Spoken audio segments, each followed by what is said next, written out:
Kisah Nabi Muhammad bagian 108, Juwairiyah binti Harits. Sejumlah 1.500 pasukan muslim diperintahkan Rasulullah untuk bergerak dengan cepat sehingga musuh kesulitan mengetahui di mana pasukan Rasulullah berada. Kemudian di sebuah tempat yang memang sudah ditetapkan oleh Rasulullah saat meninjau musuh, pasukan muslim menyerang dengan kecepatan tinggi secepat kilat. Pertempuran itu terjadi di medan terbuka. Hujan panah jarak jauh pasukan muslim membuat musuh tercerai-berai, sehingga begitu pasukan utama muslim tiba, dengan mudah mereka membuat kocar-kacir barisan musuh. Pada akhir pertempuran 200 orang prajurit Bani Mustalik tertawan. Sejumlah harta berupa unta, kuda dan barang-barang lain dapat direbut. Al-Haris komandan tertinggi musuh, jatuh tersungkur dihantam panah.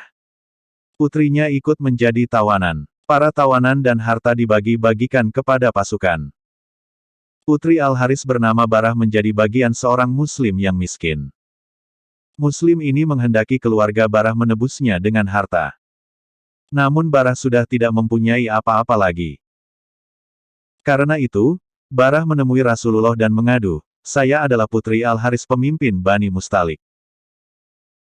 Lelaki yang menawan saya lebih menginginkan harta daripada menjadikan saya istri atau budaknya, bantulah saya untuk memerdekakan diri saya." Rasulullah alaihi wasallam berpikir dalam-dalam.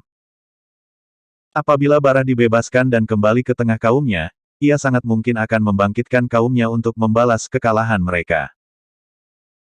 Rasulullah mengetahui dari wajah Barah yang matanya memancarkan kecerdasan dan keberanian bahwa ia bukan gadis biasa. Dia akan mampu menerjang berbagai rintangan. "Apa kamu mau jalan keluar yang lebih baik dari itu?" tanya Rasulullah. "Apa itu?" "Aku akan membayar uang tebusanmu, lalu akan menikahimu." Barah setuju dan ia masuk Islam. Setelah menjadi istri Rasulullah, namanya menjadi Juwairiyah. Kini Bani Mustalik sekutu dekat orang Quraisy, menjadi sekutu dekat Rasulullah berkat pernikahan ini. Mereka merasa terhormat tuan putrinya menjadi istri Rasulullah. Setelah itu, banyaklah kaum Bani Mustalik yang memeluk Islam. Subhanallah. Gelombang hasutan Abdullah bin Ubay. Setelah memetik kemenangan gemilang itu, pasukan muslim kembali berbaris pulang ke Madinah. Di Telaga Al-Muraisi mereka singgah sebentar untuk beristirahat dan memberi minum ternak. Di tempat itu terjadi pertengkaran antara pelayan Umar bin Khattab bernama Jahjah bin Said Al-Ghifari dengan Sinan bin Web Al-Jasni. Keduanya saling bertengkar hebat sampai Sinan berteriak memanggil kaumnya, "Wahai kaum Ansar." Jahjah pun membalas dengan teriakan, "Wahai kaum Muhajirin." Orang-orang pun berdatangan termasuk Abdullah bin Ubay, dengan berang. Abdullah bin Ubay berkata kepada orang-orang munafik yang mengelilinginya, "Mereka, Muhajirin, adalah menyaingi dan mengungguli kita di negeri kita sendiri. Demi Allah antara kita dan orang-orang Quraisy ini, Rasulullah dan kaum Muhajirin adalah suku Quraisy, tak ubahnya seperti yang dikatakan orang, gemukkan anjingmu agar menerkammu. Demi Allah, jika kita telah sampai di Madinah, orang yang mulia pasti akan mengusir kaum yang hina, Muhajirin." Zaid bin Arqam mendengar kata-kata yang sangat berbahaya ini lalu ia cepat-cepat melaporkan hal itu kepada Rasulullah. Mendengar itu, Umar bin Khattab yang berada di samping Rasulullah berkata, "Wahai Rasulullah, perintahkan saja Abad bin Bisir untuk membunuh Abdullah bin Ubay." Rasulullah menjawab, "Bagaimana, wahai Umar jika kelak orang-orang bicara bahwa Muhammad telah membunuh salah seorang sahabatnya? Tidak, aku tidak akan membunuhnya."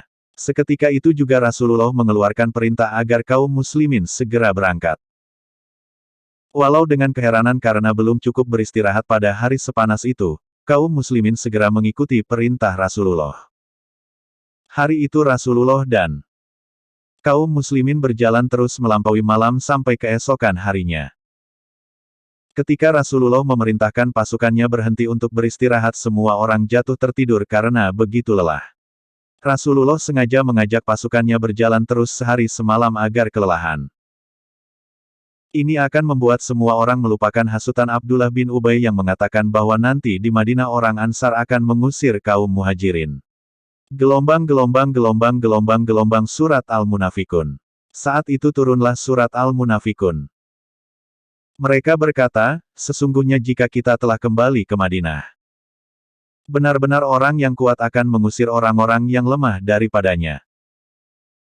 Padahal kekuatan itu hanyalah bagi Allah, bagi Rasul-Nya dan bagi orang-orang mukmin, tetapi orang-orang munafik itu tiada mengetahui. Surah Al-Munafikun, 63-8. Bersambung bagian 109.